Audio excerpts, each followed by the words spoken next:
Haha Shankar Jai Jaishankar subscribe பண்ணுங்க. ஸ்ரீ மகாபெரிவா திருவடிகள் சரணம். என்னோடய சேனலை தொடர்ந்து ஃபாலோ பண்ணுற அத்தனை பேருக்கும் நன்றி. என்னோடய சேனலில் புது பரிகாரங்கள், சக்தி மிகுந்த ஸ்லோகங்கள் அத்தனையும் கொடுத்துக்கிட்டு இருக்கேன். உங்களுக்கு ரொம்ப உபயோகமாக இருக்குன்னு நான் நம்புகிறேன். இந்த பதிவில் நாம் பார்க்க போகிறது இன்றைக்கி சங்கடகர சதுர்த்தி, அதுவும் செவ்வாய்க்கிழமையில் வந்திருக்கு. இந்த நாளில் நீங்கள் நாள்பட்ட நோயினால் ரொம்பவும் கடுமையாக பாதிச்சிருக்கீங்க. தினந்தோறும் ஆஸ்பத்திரி மருந்து மாத்திரை இந்த மாதிரி நான் எடுத்துக்கிட்டே இருக்கிறேன். இல்லை உடல்நிலை சரியில்லாமல் ரொம்பவும் முடியாத பட்சத்தில் ஹாஸ்பிட்டலில் இருக்கிறாங்க.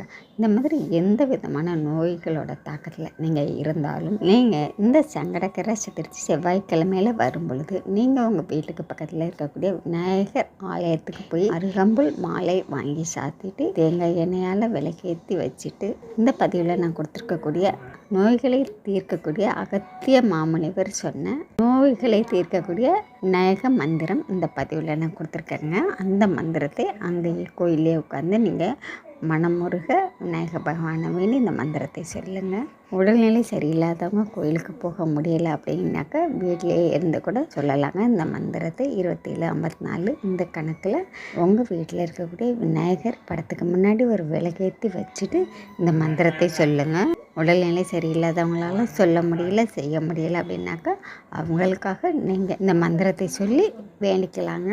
அதிசக்தி வாய்ந்த இந்த மந்திரத்தை இன்றைக்கி இரவுக்குள்ளே கண்டிப்பாக சொல்லுங்கள். தினந்தோறும் சொல்லுங்கள். எப்படியாப்பட்ட நிலைமையில் இருந்தாலும் சரிங்க, கண்டிப்பாக நல்லா ஆயிடுவாங்க. என்னுடைய பதிவை பார்க்குற எல்லாரும் ஆரோக்கியமாக இருக்கணும்னு சொல்லி நானும் விநாயகர் பெருமான்கிட்ட வேண்டிக்கிறேன். நன்றி. நம்ம அடுத்த பதிவில் பார்க்கலாம்.